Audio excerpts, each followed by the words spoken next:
Hello everyone, good morning. কেমন আছেন সবাই?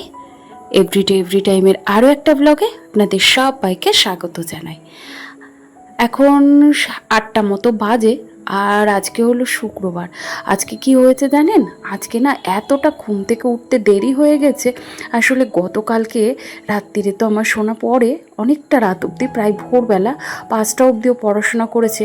আর ওর সাথে আমি একটু টাইম কাটাতে চাই, যে ওর যাতে মনে না হয় যে আমার সাথে কেউ সময় কাটায় না বা আমি একা একা পড়ি। তো ওই কারণে আমি রাত 2:30 অবধি জেগে নিয়ে তারপরে আর কিন্তু আমার শরীরে ঠিক পারিনি, ওই জন্য আমি ঘুমিয়ে পড়েছি। আর দেরি করে যেহেতু ঘুমিয়েছি, তাই ঘুমটাও ছাড়তে একটু দেরি হয়ে গেছে। আর এতটাই দেরি হয়ে গেছে, আমার শ্বশুরমশাই তো ভীষণ রাগ করছিলেন, কারণ বাবা তো গার্ডের কাজ করেন, নাইট গার্ডের কাজ করেন। তা সকালবেলায় এসে বাইরে এত পরিমাণ ডাকাডাকি করেছে, কিন্তু আমার আর আমার শাশুড়ি মার একেবারেই কোনো একবারে বেপাত্তা, আমরা কোনো রকম ঘুম ভাঙেইনি। তো যে কারণে একটু দেরি হয়ে গেছে। তারপরে ঘুম থেকে উঠে একদম বাসি কাজকর্ম সেরে স্নানটা সেরে নিয়েছি। আমি তো এমনিতেই দুবার স্নান করি, তো আজকেও সেরকমই করেছি। আর আমাদের কৃষ্ণনগরে ভীষণ গরম, বৃষ্টি তো নেই বললেই চলে। ওই জন্যে সারাদিনে সংসারের কাজগুলো যাতে আমি সুন্দর করে গুছিয়ে আর সুস্থভাবে করতে পারি, সকলের খেয়াল রাখতে পারি। সকলের খেয়াল রাখতে গিয়ে যদি নিজেই অসুস্থ হয়ে যায়, তাহলে চলে কি করে বলুন? তো ওই কারণে সকালের দিকে স্নানটা সেরে নিই। আর তারপরে এই যে একটু একটু করে টুকটুক করতে করতে সংসারের কাজগুলো করে ফেলেছি। আর সোনা ঘুমোচ্ছে, ওকে এখনও ডাকিনি, তবে ওর আজকে স্কুল রয়েছে। আর এমনিতে ওর স্কুল থাকলে আর এই গরমে যদি দেরি করে ঘুম থেকে উঠি, তাহলে মাথা ঠান্ডা করে একদম ঠান্ডা মাথায় অ্যাক্টিভলি সুন্দর করে সমস্ত কাজগুলো আমি এইভাবেই করতে থাকি, জানেন তো। তো বেশি যদি আমি ঝটপট করে করতে যাই, তাহলে কিন্তু আমার সব দিক নেতাকার হয়ে যাবে। তো ওই জন্যে আমি আস্তে সুস্তে সমস্ত কাজ করি। তাতে কি হয় জানেন তো, তাতে সমস্ত কাজ কিন্তু সুন্দরভাবে হয়ে যায়। আর যদি তাড়াহুড়ো করতে যায়, তাহলে সব কাজেই কিন্তু গণ্ডগোল হয়ে যায়। তো আমি ওদিকে কি করেছি জানেন, চা করে নিয়েছিলাম। চা খেতে খেতে 10টা মিনিট কাটালাম। আর সেই সাথে সাথে ভাত আর ডাল সেদ্ধ আলু সেদ্ধ বসিয়ে দিয়েছিলাম। তো আজকে সোনাকে ওটা দিয়েই খাইয়ে দেবো। যদিও ভাত খেতে চায় না, একটুখানি নাক মুখ ছিটকোয়, তবুও ওই জোর জবরদস্তি গল্প গুজব করে এইভাবেই কিন্তু খাইয়ে দেবো। আর ওকে এইরকম করেই ছোট থেকে এটা সেটা বলে বুঝিয়ে ভাজিয়ে ঠিক খাইয়ে দিই। তো এই যে এখন বেরিয়ে পড়েছি, তবে আজকে বাজারে যাওয়ার রয়েছে, বাজারেও যাব। তো ওকে স্কুলে দেওয়ার পথে একেবারে বাজার সেরে তারপরে বাড়ি যাব। আর এই দেখুন, আজকে এই মাঠের ঘাসগুলো এত সুন্দর লাগছে। যদিও এখনও বর্ষার জল এদিকে প্রায় পড়েইনি বলতে পারেন, ওই পড়েনি বলতে গেলে ছিটে ফোঁটা পড়েছে। চলুন, স্কুলে দেওয়া হয়ে গেছে, এবার বাজারের দিকে যাই। ঝটপট বাজার করে নিয়েছি, তবে আজকে কি বাজার করেছি, কি রান্না করব, সবটাই আপনাদের সাথে শেয়ার করব। তবে একটুখানি তাড়াতাড়ির মধ্যে রয়েছে, ওই জন্য অনেকটা ডিটেলসে করার মতো সময় নেই, তবে যতটুকু সম্ভব আপনাদের সাথে শেয়ার করার চেষ্টা করব। আর এই দেখুন, আগে ভাবলাম আজকে বাসি বেছানা না তোলা হয়নি, কারণ ওদিকে সোনার স্কুল ছিল, তার টিফিন করা, তার খাবার করা, আর বাড়ির সকলের জল খাবার দেওয়া সময় মতো। আর আমার বাড়িতে 9টা থেকে 9:30টার মধ্যেই কিন্তু জল খাবার দিতে হবে। তো আমার শ্বশুরমশাই তো ভাত খান না, তো উনি খেয়েছেন মুড়ি আর কাঁঠাল। আর আমার ভাই আর আমার মাকে, আমার শাশুড়ি মা আর আমার দেওরকে, ওদেরকেও ভাত ডাল আলু সেদ্ধ, আর ভাইকে পরে একটা মাছ ভেজে দিয়েছিলাম। তো এটাই দিয়েছি। আর আমার সোনা তো মাছ ভাজা খাবেই না, এমনিতেই ভাত খেতে চায় না, জোর জবরদস্তি খাওয়ানো। আর তারপরেই একদম ঠান্ডা মেজাজে ওদিকে রান্নাঘরে না এসে আমি আগে ভাতটা বসিয়ে দিয়েছি, ড্রেস চেঞ্জ করে ভাতটা বসিয়ে দিয়েছি। চালটা তো আগেই ভিজিয়ে রেখেছিলাম। তো ভাতটা হতে থাকুক, আর ভাত বসিয়ে দেখবেন অনেকগুলো কাজ কিন্তু করা যায়। তো এই যে ঘরের হালকা ফুলকো ডাস্টিং ক্লিনিং, যেটা আমি রেগুলারই করে থাকি। আর এতে করে কি হয় জানেন তো, ঘরগুলো এক এক দিন এক একটা করে ঘর পরিষ্কার করে নিলে আমার কিন্তু এই কাজগুলো গায়ে লাগে না, আর ডিপ ক্লিনিং করার পরিস্থিতিও কিন্তু আসে না। আর গতকালকে বেশ কয়েকটা জামা কাপড় ছিল যেগুলো শুকিয়ে গেছে, ওগুলো যদি জমিয়ে রাখি, তাহলে সন্ধেবেলার মধ্যে অনেকগুলো জামা কাপড় আবার আমাকে গোছাতে হবে।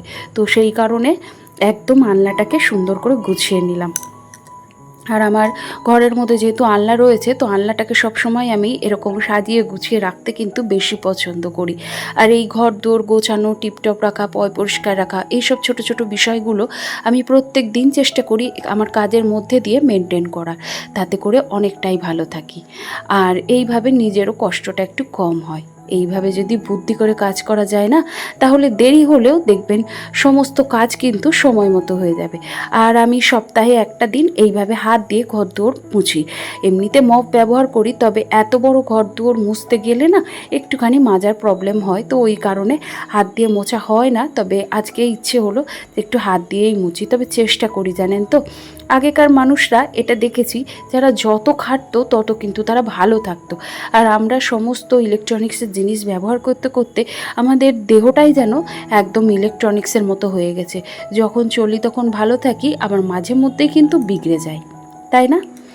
তো যাই হোক, ওদিকে বেশ কিছু জামা কাপড় ছিল, সেগুলোকেও কেচে মেলে দিয়েছি। আর আজকে ছাদে যাইনি, ভীষণ রোদ জানেন তো, এমনিতেই মাথাটা যন্ত্রণা করছে, তো মাইগ্রেনের সমস্যা রয়েছে। আর এই দেখুন, আজকে চিকেন নিয়ে এসেছিলাম। ও কিন্তু মাছ খেতেই চায় না। একদম স্কুল থেকে এসে বা সকালবেলায় উঠে, ঘুম থেকে উঠেই ওদের প্রথম প্রশ্ন কি থাকে জানেন, ওদের বাবা আর মেয়ের, যে আজকের দুপুরের মেনু কি। তো তখন না আমার খুব বিরক্তি লাগে মাছ আর এটা সেটা বলতে, কারণ ও আমার সোনা কিন্তু মাছ খেতে একেবারেই পছন্দ করে না। আর যেগুলো পছন্দ করে সেই সব মাছগুলো সবসময় কিন্তু হয়ে ওঠে না।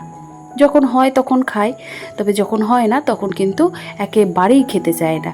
তো এই জন্যে একটুখানি মনে করি যে মাংসটা আনলে কী হয়, ও বেশ ভালো করে খায় আর বাড়ির সকলেই খুব ভালো করে খায়।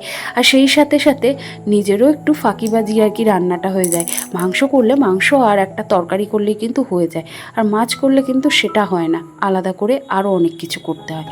আর এইদিকেই দেখুন আমার রান্নাটা প্রায় শেষের মুখে। আর ওদিকে ওর বাবাও কিন্তু খেতে চলে এসছে। আর এসেই না ভীষণ খিদে পেয়ে গেছিলো ওর, তো ওই জন্য ওকে আগে খেতে দিয়ে দিয়েছি। আর আজকে চিচিঙ্গে আলু দিয়ে ভাজা করেছিলাম, সকালের একটু ডাল সেদ্ধ ছিল, আর এদিকে মাংসর ঝোল। সেসব খাওয়া দাওয়া মিটিয়ে কাজকর্ম সারতে সারতে দেখুন কখন যেন সন্ধে হয়ে গেল। আর সন্ধেবেলায় একটু ছাদে এসে বসে সূর্যাস্ত দেখছিলাম। আর এই সূর্যাস্ত দেখতে দেখতেই নিচে আমার একজন কাস্টমার, মানে আমি কিন্তু একটা সময় এই যে কাজটা, পার্লারের এই কাজটা কিন্তু শখ করে শিখেছিলাম। এই শখের কাজটা এখন আমার কিন্তু অনেকটা নিজের হাত খরচা হয়ে যায় বলতে পারেন। যখন যেরকম কাজ বাড়িতে আসে আমি কিন্তু সেভাবেই করি। তবে হ্যাঁ, পার্লারে গিয়ে কাজ করার সুযোগটা হয়ে ওঠে না। কেন জানেন? কারণ এত বড় সংসার সামলে, মেয়ের পড়াশোনা, হাজবেন্ডের সমস্ত কিছু দেখাশোনা করার পর আর সেই সময়টা আর হয়ে ওঠে না যে আমি পার্লারে গিয়ে কাজ করব। তবে ভীষণ শখ ছিল যে নিজের একটা পার্লার হবে।